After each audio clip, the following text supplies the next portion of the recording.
নমস্কার। নতুন বাংলা বছর শুরু হয়ে গেছে, মানে সৌর বছর যেটাকে আমরা বলি, বৈশাখ মাস থেকে শুরু হয়। কিন্তু এবছর এমন কিছু গ্রহযোগের সৃষ্টি হচ্ছে এবং বৃহস্পতিদেব শুক্রদেবের অস্তগামী অবস্থা হয়ে যাবে আগামী দু একদিন পর থেকেই, যার ফলে এই বছর কিন্তু সেই প্রায় সেপ্টেম্বর মাস অবধি কোনো রকম গৃহপ্রবেশের দেশ নেই। তাহলে কি করে নতুন গৃহে প্রবেশ করবেন বা নতুন ভূসম্পত্তি ক্রয় করবেন বা ফ্ল্যাট ক্রয় করবেন? একমাত্র অচুক একটা তিথি, সেটা হচ্ছে 10ই মে, অক্ষয় তৃতীয়া।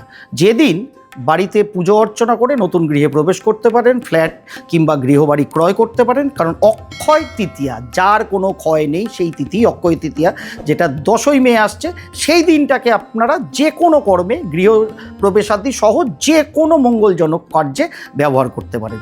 নিশ্চয়ই অক্ষয় তৃতীয়ায় পুজো তো করবেন, এই শুভ কাজেও ব্যবহার করবেন। ভালো থাকবেন, ব্যবহার করুন। ক্ষয় ছাড়া তৃতীয়, অক্ষয় তৃতীয়াকে। নমস্কার।